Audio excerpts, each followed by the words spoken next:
In this lesson, we're going to talk about creating tables and working with data. All right. So let's get started. You can see here we have loaded up the MySQL Monitor and are sitting at the MySQL prompt. Okay. Now, we want to get in and start working with tables. So what's the first thing we need to do? Well, before we are able to access tables, we need to select a database. If you recall from the previous lessons, tables are stored in a database. All right. We need to specify exactly what database we want to use. So in other words, we're going to look to where we need to go to be looking at that particular database. And to do that, we use the use command. Okay. We say use and then specify a database name. In our case, since we are continuing this from the logging site, our database is going to be called logging. If you're following along using our WebDesign 1, the free account provided with WebDesign 1, your database will match your FTP username and your MySQL username. Okay. So we'll say use logging. It says database change, just gives us a little bit of information about that database. And now the logging database has been selected for use. Okay. So let's start taking a look at tables. Now, there is a useful command within MySQL called show. We're going to use it to show any existing tables within this database. Okay. So to do that, we use show tables. Let's run that and see what happens. And what's that? Empty set Empty 0.00. What this means is that there are no tables within this database. Ah, I see. We basically have an empty database here. Okay. Now, let's take a look at creating tables so that we can get started doing some interesting stuff. All right. So, we need to take a look at the create table syntax. Okay, now I noticed that you opened up a notepad. What is the reason for that? The reason I want to work with this is some of the queries that I'll be working with are going to be over multiple lines. I see. While you can use multiple lines directly within the MySQL Monitor, it gets a little bit tricky if you need to go back a line. Oh, okay, I see. So what I'm going to do is use our text editor notepad to go ahead and type everything out ahead of time and then paste it all in after it's done. All right, so it didn't really matter what type of text editor you have. No, you can use whatever your favorite text editor happens to be. Okay. So, taking a look at the create table syntax. We start off with create table, then we specify a table name. Okay. We're going to work on a table called test, just for the time being. All right. Now, after the table name, we specify any fields we want in this table with parentheses. Okay. So any fields will go within parentheses. Then to end off the command, or to end off the create statement, we use a terminator as a semicolon. Alrighty. Now, I see that you're using capital letters and lowercase letters. Is there any particular reason to... For all the commands, any SQL command itself is case insensitive. You could use a lowercase create, and that would work just fine. Okay. Now, table names are case sensitive. You have to refer back to them using the exact case that was used to create them. Okay. Now, what I usually do is I keep all of our all table and field names lowercase. Right. And that way, it's easier to differentiate. When I'm typing out SQL statements, I keep all SQL uppercase and all table names lowercase. Okay. And it makes it easy to see what's what. Okay. The only exception to this is when I'm typing directly into the MySQL Monitor. I'll sometimes type out an entire select statement maybe and keep it all lowercase just to make it faster. Okay, I gotcha. Now, inside these parentheses, we will specify all fields. To specify a field, we give a name and then the type of field we wish to create. Okay. Now, I'm going to split this across multiple lines just so that the fields we create are clearer. Okay. Now, I'm going to jump over a few spaces.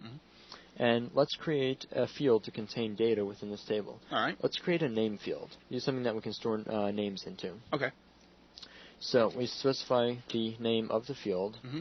Actually, I'm going to change this up a little bit. I'm going to call this username. Okay. Just because we've been using the word name to describe, name of a field. Just so we don't get confused. Okay. The name of this field is going to be username. Okay. Now we need to specify the type for this field. Okay. I'm going to make this a varchar field.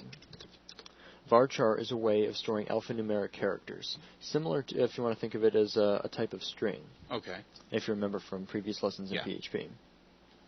Now with varchar, we have to specify a maximum length for this field. Okay. So we're going to say that names can contain at most 100 characters. Oh, okay. So what happens if you only put 10 10 names. I mean 10 characters. That's one of the advantages of using a varchar is it automatically resizes itself per field to hold an exact amount of characters. That's pretty handy. So if you were to use only 3 characters, then 3 are stored. Now let's say someone's got a crazy name and it's 101 characters long. Then it will be truncated. You will lose the last letter. So Okay, it'll be shortened to 100. It'll just drop it right off the end then. That's right. Okay. Now, if we wish to specify multiple fields, we need to add a comma in between fields. Okay. Now, this is actually going to be the last field in the table. I wanted to create a simple one as the first field. There's one thing that that isn't required, but should generally be created for any table, and that is a field that is specified as the primary key. Okay. Let's talk about primary key for just a second. When you're creating a table, and it's going to contain a lot of records and a bunch of data, it's very handy to keep an ID back to specific records. Right. What a primary key is going to do for us is allow us to create a unique number to refer to a specific record. Because in the case of a name, it'd be very easy to have 2 people with the same name. Right. And therefore, you wouldn't be able to tell in between the 2. Especially if it's usernames, because, how many times have you tried to make an email address and it says name's already taken? So... Right. So we want to make sure that we have a unique number that we can use to refer back to our specific record. Okay, I gotcha. I'm going to or title this field auto ID, like so. And now this is going to be. It'll start off simple. We're going to say that this is an int field. This is going to be an integer, a whole number. Okay. That'll work good for an ID number. Now we're going to say that it is an unsigned. So we'll say int unsigned. This will give us an unsigned integer. We don't need any of our ID numbers to be negative. That would just be kind of confusing. We'll have these start off at 1. Okay. So we'll say auto ID int catch a little spelling error before that catches later. So let's say auto ID is going to be an unsigned integer. And next we're going to specify that it will be not null. We want to ensure that this field absolutely has to have some data in it. Okay. Next, we're going to specify that it is an auto increment field. So we'll specify auto underscore increment. In other words, it's going to increment it by 1 every time. Yes, what this will let us do is when we add records into it, we can actually leave the auto ID field blank or null when we're putting records into this table. Right. And MySQL will keep track of the ID number and automatically increment it as we're adding records. Okay, cool. And finally, we will specify this field as the primary key. So primary key, like such. Okay. Like we were talking about, this will make it so that this ID number, or this auto ID, is a unique number and can be used to refer to individual unique records. Okay. And we will specify a comma at the end of this because we need to specify an additional field, username. We will not add a comma to the end of this line because it is the last field. Okay. If we do, that will actually cause an error. This isn't like PHP where it will be lenient with you and allow a trailing comment. All right. Comma. I got you. Excuse me. So, let us try this out now, see if this works. So I'm going to copy all of these lines, go over to the MySQL Monitor in our command prompt window, and paste them in. And check it out. Query went okay, no rows affected, but let's check something now. Before, when we ran show tables, we got an empty set. We got no tables. So what happens if we show tables now? Oh, wait, look at that. Look at that. We've got a table in logging. So our test table has, in fact, been created. Cool. Now, let's go on and take a look at how we go about adding records into a table. Okay. Let me go over for just a second. You know what? Scratch that. I want to show one thing before that. Okay. Let's take a look at the drop table syntax before we get into that. I gotcha. So we see that we can create a table. What happens if we want to delete tables from a database? We can use the drop table syntax. So drop table, and then we specify table name, which in our case would be test. Okay. So let's run this and just see what happens. Drop table test. Alrighty. Query OK. 0 rows affected. 0.5 So seconds. Cool. Let's show tables again. Empty set. Okay, so what happened? Did it delete the table? Yes, it completely deleted the table. Okay, well, hit undo and get it back. There is no undo. That's a good point to bring up. You have to be very careful when working within the MySQL Monitor because anytime something is run, as long as you have permission to do it and as long as there is no error in what you typed, the command in question will execute. It will execute immediately without any queries. Oh, man. Furthermore, there is no undo. Okay, so it's just pretty much going to say, all right, yeah, you wanted to delete it, so it's deleted. It's not going to ask you, are you sure? Are you double sure? It's just going to go ahead and do it. Yep, it is simply gone. Okay. So in cases where you were altering data, Uh-huh. maybe changing something that exists or deleting something, Yeah. great care must be taken, Okay. as it is very easy to accidentally wipe something out. If you had mistyped a table name when using drop table, I see. you could accidentally clear out an entire table that you didn't mean to. I gotcha. So it's kind of important just to watch what you're doing. For sure. Oh, and I also see why you want to use this in a notepad or some kind of word processor. Because what if you were typing out table and you meant to specify something else? Maybe we had a test2 table. Right. Where we typed test and our finger slipped and we hit enter. Right. So, that's pretty cool. All right. Now, we do in fact want our test table, so I'm going to recopy these lines and bring it back. Yeah. Also, another advantage of creating it in a word processor or a text editor up there. All right, so now we've taken a look at creating tables, deleting them. Mm-hmm. Now, how do we go about adding records into a table? All right. This will bring us to the insert statement. Let's see. Once again, there's one other thing I wanted to add. Okay. So bear with me for just a minute. We talked about various field types, and up until now we've only seen the varchar field. All right. Let's show a few more field types. The field types we're going to cover in this lesson are int, which we saw when we used an auto ID. Mm-hmm. We have float, which is used for storing a number that can contain decimal points. Okay. And we're going to cover the text field. Varchar, depending on the database version you're using, has a maximum length of 255. Mm-hmm. Later versions increase this amount, but depending on the database, you may be limited to 255. Okay. So we're going to introduce the text field type in case you wanted to store maybe an entire page worth of data. Okay. So these are specified as such. Let's extend the test example for a moment. We have our username. We've created an auto ID, so we've seen the use of an int field. Mm-hmm. Let's specify a float. Let's give height, and we'll say that is going to be a float, and leave it as such, comma. And also, we need to remember to add the comma before this, so don't mess up any of the records. Okay. And finally, let's add a text here. Let's add a bio. So, bio, text. Okay. So let's check all these. I'm going to go ahead and run the drop and recreate this. Just verify that all of our syntax is in fact correct here. Okay. We'll drop out test. We'll grab, create, paste that in. All rows are okay. Okay. So once again, just a quick recap on all of these. We have int to store integers. We have varchar for storing a finite number of characters. We have float for storing floating point numbers, meaning numbers that can contain a decimal point. And we have text. Now, real quickly, I noticed that you made a point to put a comma at the end of height float there, or at the end of varchar 100, because you're going to make another one which is height float, but you didn't put it at the end of bio text. Why is that?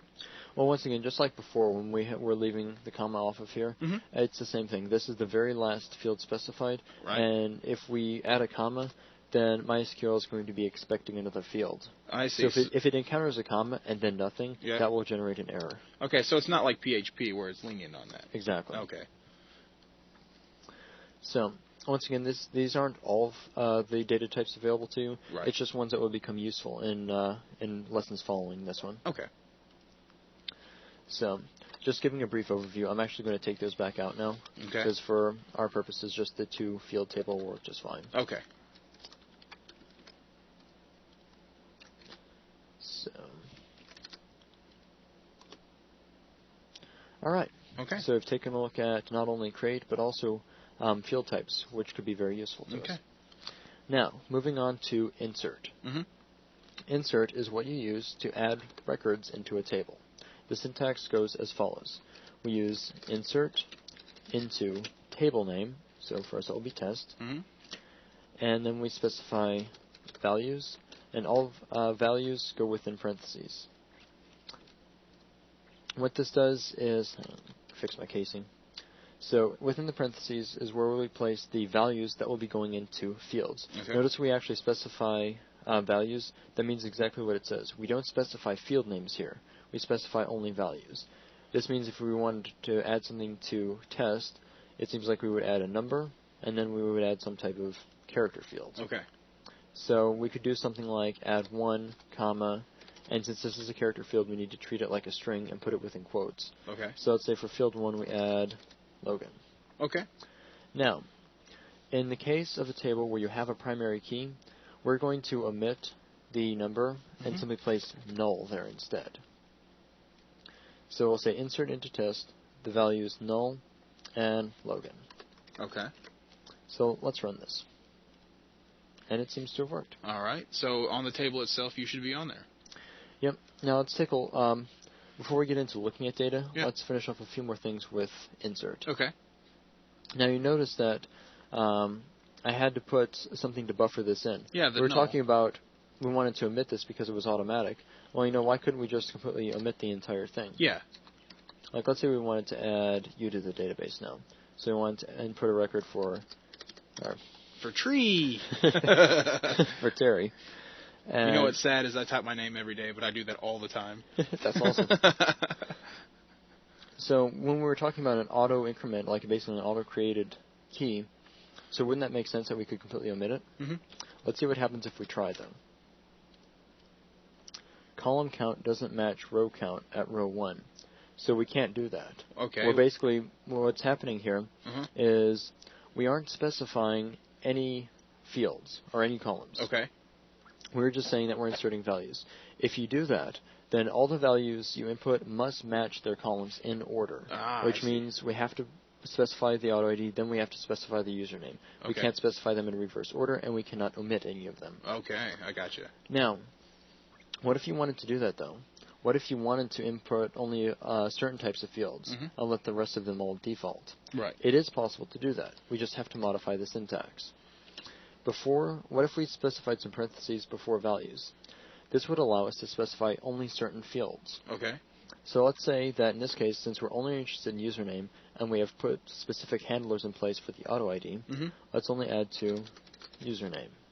So insert into test, meaning, and we're going to specify the field username. Cool. Just make sure you're paying attention. Yep. So insert into the username field the values Terry. Okay. Meaning that I should be underneath the username field. That's right. Meaning this data should be put into username. I gotcha. Okay. And we're not specifying auto ID. So what that means, what's going to happen to any fields you omit is it's either going to rely on that field's default value, or if it's in the case of an auto increment field, then internally MySQL is going to look and see, okay, well, what was that field last? Okay, it needs to be incremented by 1. Okay, I see what you're saying. Okay. So let's copy this and drop it into the MySQL Monitor. And check it out, that took OK. 3 OK, 1 row affected. So that covers what we need to for the insert. Again, it can work in a simple mode where you have to specify data for all fields, or you can specify specific fields. Okay. If you had more than one field, you would add them in a comma-separated fashion. For example, auto ID, comma, user ID, or username would get us back to where we had to specify all fields. So now let's take a look at the select in SQL. A select statement goes like such. We say select, then what fields to select, or alternately a wildcard star or the asterisk for select all fields. So select fields from table name. So for us that's test. And then at the end of it we have a where clause we can specify, though that is an optional clause. Okay. We can leave it as just this. So we add our terminator. So we can say select star from test. What this will do is grab all records without looking for any. A where clause is used to specify certain records. Okay. So let's run this. Select star from test. And look, there you are. It's me and you. You and me. So it has loaded 2 records or 2 rows from the table test. And you can see that the automatically incremented it from 1 to 2. Yep, exactly. Even though in the second query we didn't specify anything for auto ID, we let it handle it internally. Right, and it did on its own. Cool. Technically, we did in both cases, because by specifying null, it was a not null field, and it had to get incremented. I see. Now, what if we wanted to be more specific with our select? This current select star from test, without specifying any where clause, means we will retrieve every single record from this table. In other words, it would pretty much give you the whole table again. Right. So let's say, for example, you had a users table that had 10,000 records in it, and you simply ran select star from your users. You get 10,000 results. Then you're going to sit there and watch 10,000 lines scroll by. Oh, man. So let's investigate where clauses. These are where you specify the keyword, where, and then some expression. Let's say we want to select and load records where the username is equal to Terry. And we'll run this. And this time we got only one record. Oh, cool. And so we specified we were looking for a specific username, Terry, and it gave us that one record. Excellent. Now this will, of course, work on other fields. We could have said we could say where any field we want. So we could have said auto ID. Yep, typing. And let's say we wanted to load a record where the auto ID was 1. If we run this, and that pulls up the Logan record. Cool. Now, one final thing to point out with the select is that you can, in fact, specify individual fields, where each of these times we're loading both auto ID and username. What if we wanted to only load username? We could specify the field here. So we could say select username from test, where auto ID is 1. And this loads just Logan. That is something you should be aware of and should keep up with, especially when you're starting to use MySQL and something else like PHP, for example. Because what this means is when you run this query and you're trying to pull data back into something, that you omit data you don't need. If we were making a script and that script's job was to display usernames, we'd want to select only the username. That way we're not redundantly grabbing user ID or auto ID information and then just discarding it and wasting bandwidth in the process. I gotcha. So that covers the basics of the select statement. Now let's take a look at altering existing records. Okay. This is done using the update command, and it works like such. The syntax is update. Yep, typing's getting fun. Alright, so we say update and then specify a table name, so in this case test. Then we say that we want to set and give it a field name. So we're going to set, let's start altering usernames. So we want to say that we're going to be setting the username field to equal some value. Let's update it to say ed. Alrighty. Now, this by itself is valid, even though we're not specifying any form of, we're not being specific about rows to update. Right. We're just saying update and set the username. This is going to behave much like select would if we had omitted the where clause. Oh, I see what's going to happen. I know what's going to happen. So, if we run it, alright, it seems to have run. It said the query went okay. 2 rows affected. So even though we didn't specify any rows, let's run a select and see what's happened here. Select star from test. And look, we got a bunch of eds. So just like the select would load out all records, update will update all records. Yeah. Because we didn't specify which ones to update. And that would suck if you had a lot of users on your website and you had done that, and so now every single person on your website's name is Ed. So yeah, like Wade said, if you had your 10,000 record user table, you now have 10,000 people named Ed. Exactly. So everyone would be mad except for Ed, and Ed would be like, I don't see what's going on. Mine's fine. So we definitely need to take a look at using a where clause within an update statement. So if we were to specify where, let's give it auto ID, since we can no longer use Ed to identify anything. Yeah, because Ed is now everybody. So let's say where auto ID is equal to 1. Let's update the Logan record. So if you're to update test, set username to Logan, where auto ID is equal to 1. And we run. And good, this time we only changed 1 record. So if we were to rerun the select star from test, and now you have Logan and Ed. I'm still Ed. But this is also another thing that we should point out is that there is no undo button still. Yes, once again, same rules. If you were to run an update, then anything that alters or deletes data must be used with caution. I gotcha. So once you get Ed in there, you can't get him out. So there you go. So that pretty much covers the use of the update. Okay. Can you change me back to Terry instead of Ed? Okay, we'll patch this up before we continue. So let's say update username, or auto ID is 2.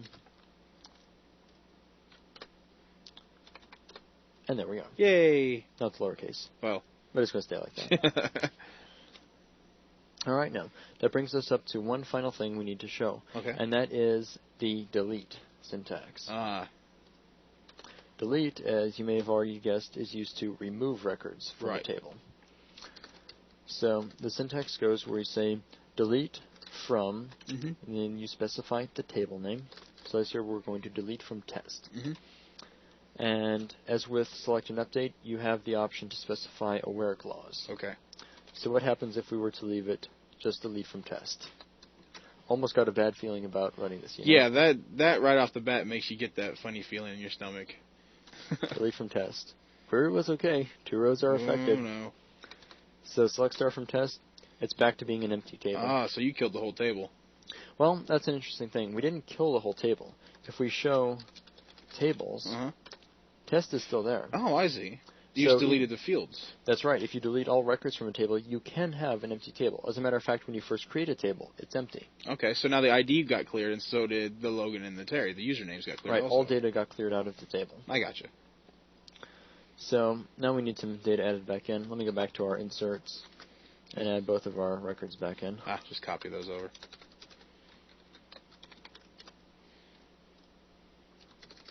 So we can select star from test. And there we go. Wait a minute now. How come it says 3, 4 instead of 1 and 2? This is the way that an auto-incremented field is stored. There's actually additional information stored within a table itself, separate from the records.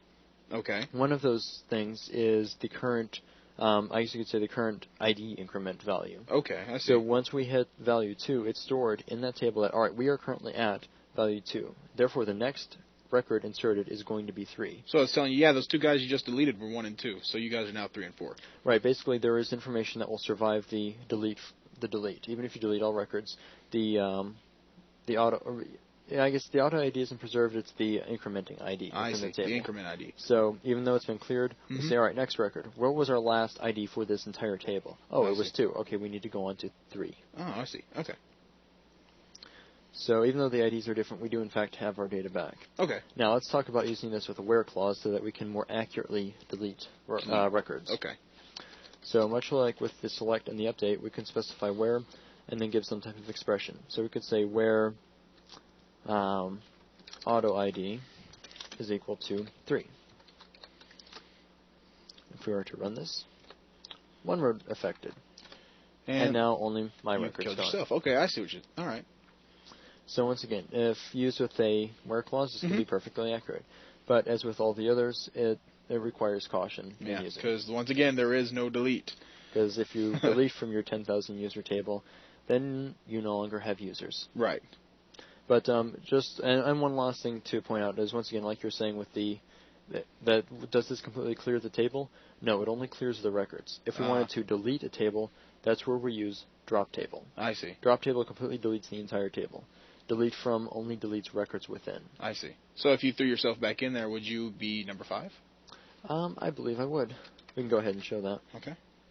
So we'll go over to our command prompt. And there you are. Cool. So with that, really, that covers all we needed to in this lesson. Once again, the goal was to show how we go about working with data in MySQL. This involved showing how we go about selecting a database with use. Then we went on to show the creation of a table, and as well as how you delete tables. We covered how you create fields when you're adding a table. We also went over the different types of fields available. Just a handful of types that will be used to us in the near future. Then we went on to talk about the insert statement for adding records. We talked about the select statement for retrieving records. We looked at update for editing the data within a record. And finally, we looked at delete for removing records from a table. So with that, that's going to wrap up this lesson. All right, cool.